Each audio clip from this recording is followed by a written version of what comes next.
Good morning students. Thermodynamics में आज हम अतिचालकता तथा परम शून्य ताप और नर्न्स्ट ऊष्मा थ्योरम तथा ऊष्मागतिकी के थर्ड लॉ के बारे में अध्ययन करेंगे।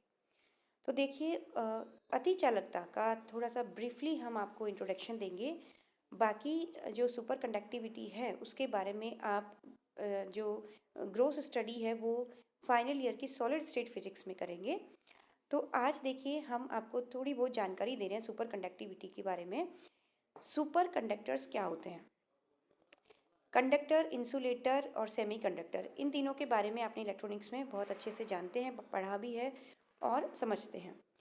लेकिन कंडक्टर्स के ऊपर सुपर कंडक्टर भी होते हैं जो हर एक पदार्थ सुपर कंडक्टिविटी का गुण रिप्रेजेंट नहीं करता है, शो नहीं करता है, बल्कि कुछ पदार्थों का ये स्पेसिफिकेशन होता है, कुछ पदार्थों की विशेषता होती है कि वो सुपर कंडक्टिविटी का गुण शो करते हैं।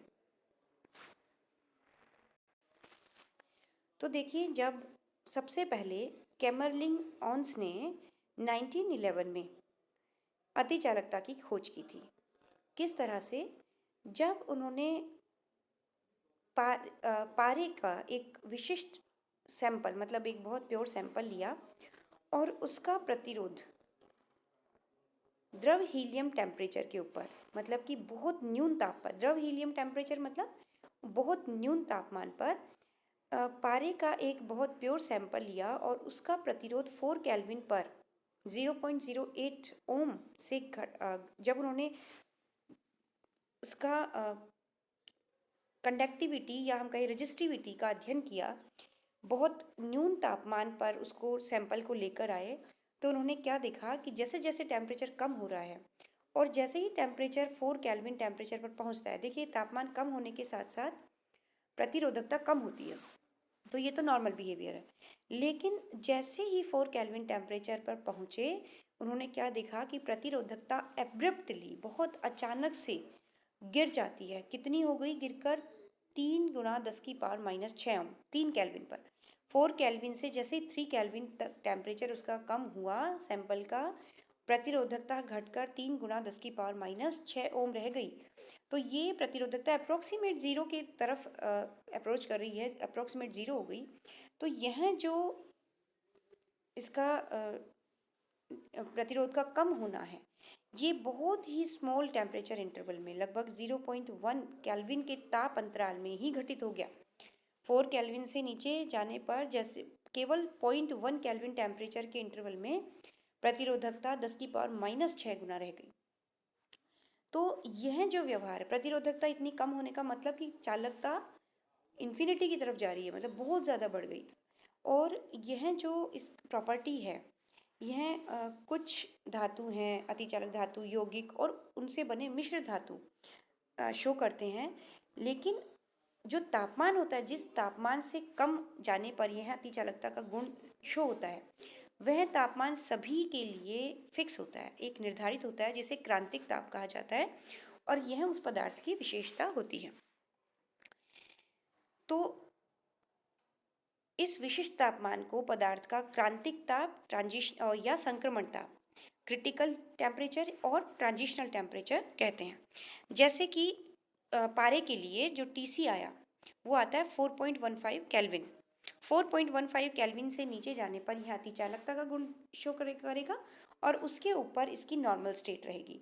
इसी तरह से एल्यूमिनियम के लिए जो टीसी होता है दैट इज़ 1.18 केल्विन। तो 1.18 केल्विन पर से नीचे एल्यूमिनियम सुपर कंडक्टर रहता है और 1.18 केल्विन से ऊपर यह एक नॉर्मल धातु की तरह व्यवहार करता है। इसी तरह से डिफरेंट जैसे Nb3Ge, नायोबियम जर्मेनियम का जो मिश्र धातु है, उसके लिए टीसी की जो वैल्यू है वो 23.2 केल्विन है, जो कि ज़्यादा है इन कंपैरेटिव टू एल्यूमिनियम और मर्क्यूरी।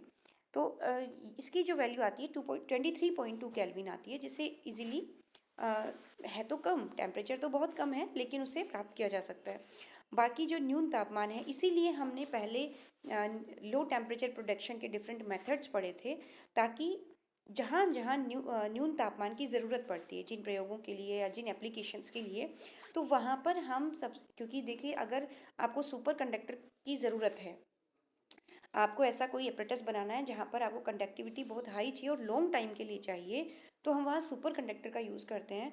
और सुपर कंडक्टर कब वो सुपर कंडक्टिंग स्टेट में बना रह सकता है?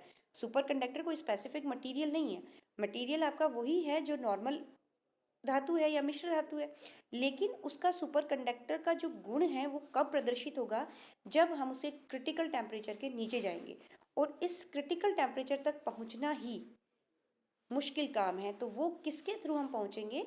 जब हमने जो पहले पढ़ा है लो टेम्परेचर प्राप्त करने की विधियां, उनमें से किसी की विधि का यूज़ करके उसका तापमान पहले लो रखा जाएगा, उसको मेंटेन रखा जाएगा, लो टेम्परेचर पर उसको मेंटेन रखेंगे तो वो अपनी सुपर कंडक्टिंग स्टेट में मेंटेन रहेगा।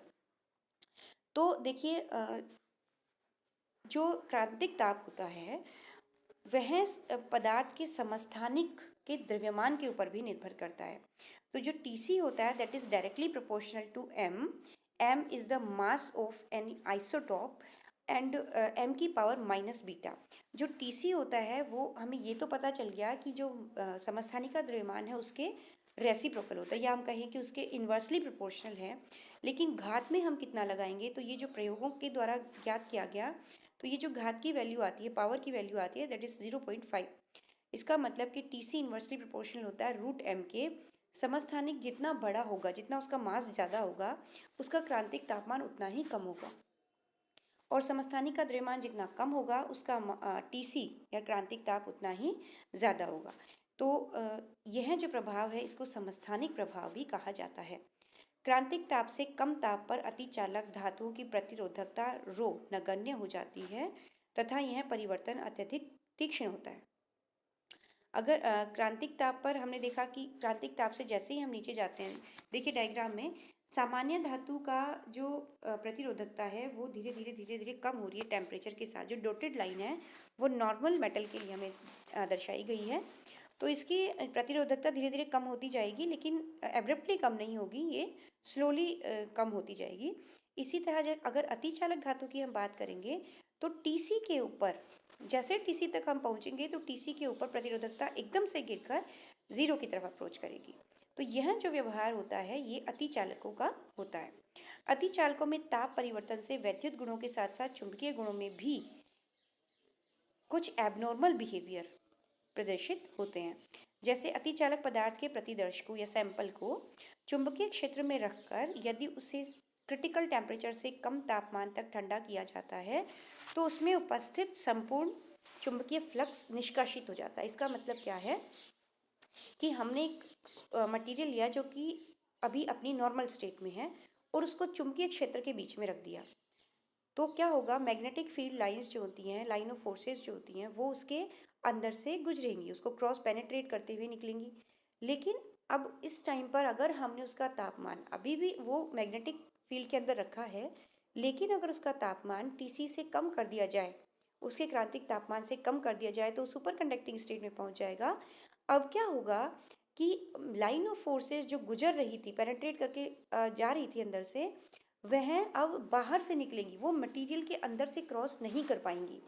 तो मैग्नेटिक फील्ड को ये जो मटेरियल है, सुपर कंडक्टिंग पदार्थ होते हैं, वो क्या करते हैं, अपोज करते हैं उसका। इसका मतलब ये डायमैग्नेटिक मटेरियल की तरह व्यवहार करते हैं।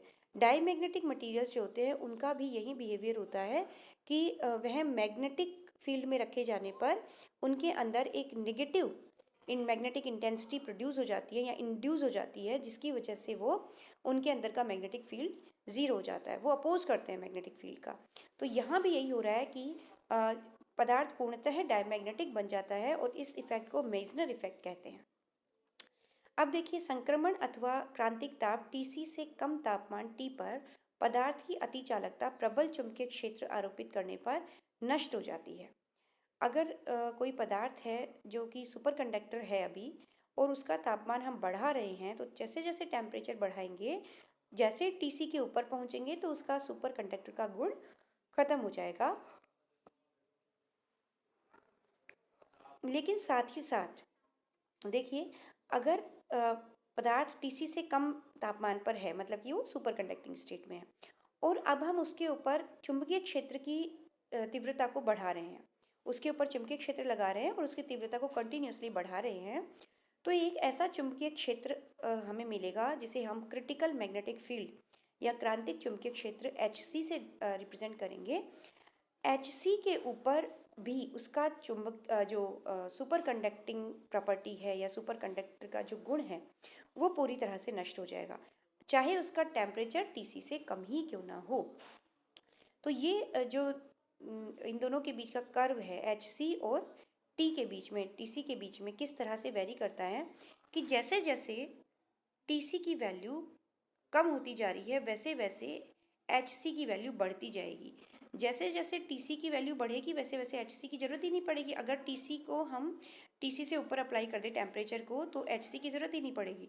लेकिन जैसे जैसे हम टेम्परेचर को TC से कम करते जाएंगे टेम्परेचर को, वैसे वैसे क्रांतिक चुंबकीय क्षेत्र की वैल्यू बढ़ती जाएगी। उतना ही स्ट्रॉन्ग हमें क्रांतिक चुंबकीय क्षेत्र लगाना पड़ेगा अगर टेम्परेचर की वैल्यू TC से बहुत कम है तो इस निर्भरता को, ये जो अति परवलयिक कर्व आता है दोनों के बीच में टेम्परेचर और क्रांतिक चुंबकीय क्षेत्र के बीच का, इसको हम मैथमेटिकली इस तरह रिप्रेजेंट कर सकते हैं कि HC इक्विवेलेंट होगा H0 1 - T² and here T is less than और इक्वल्स टू TC।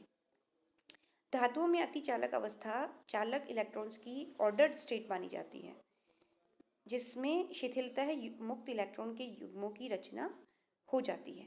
तो देखिए क्या होता है कि एक और ब्रीफ हम बता रहे हैं आपको कि अतिचालकों में जब इसका अध्ययन किया गया तो 3 साइंटिस्ट थे, BCS, बार्डिंग, कूपर एंड श्राइफर। इन्होंने ये देखा कि जो सुपर कंडक्टिंग स्टेट होती है उसमें मुक्त इलेक्ट्रॉन, जो 2 इलेक्ट्रॉन मिलके लैटिस आयन के थ्रू, लैटिस आयन जालक आयन के थ्रू क्या करते हैं, बॉन्डिंग करते हैं, एक पेयर बनाते हैं, उनके बीच में इंटरेक्शन इस्टेब्लिश होता है, जिसे जब वो युग्म के रूप में रहते हैं 2 इलेक्ट्रॉन मिलके, तो इसे कूपर युग्म कहा जाता है।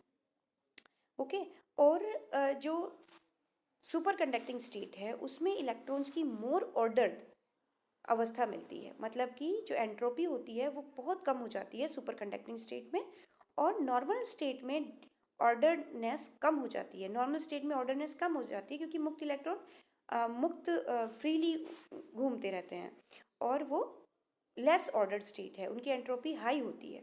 तो ये जो बात थी ये बार्डिंग, कूपर और श्राइफर ने 1957 में दी। तो इस तरह से ये आपको अतिचालकता के बारे में थोड़ा बहुत इसका इंट्रोडक्शन हमने पढ़ लिया और इसको आपको ध्यान में रखना है। मेनली इसमें मेसनर इफेक्ट हो गया और ये जो क्रांतिक चुंबकीय क्षेत्र है तथा तापमान के बीच का जो वेरिएशन है ये हमें ध्यान रखना है। कूपर युग्म के बारे में आपको थोड़ा बहुत नॉलेज होना चाहिए, और जो क्रांतिक तापमान के समस्थानिक द्रव्यमान के ऊपर निर्भरता है तथा प्रतिरोधकता और ताप के बीच का ग्राफ, ये 2-3 बातें हमको ध्यान रखनी है। अब बाकी के 3 टॉपिक्स हम नेक्स्ट लेक्चर में लेंगे। Thank you.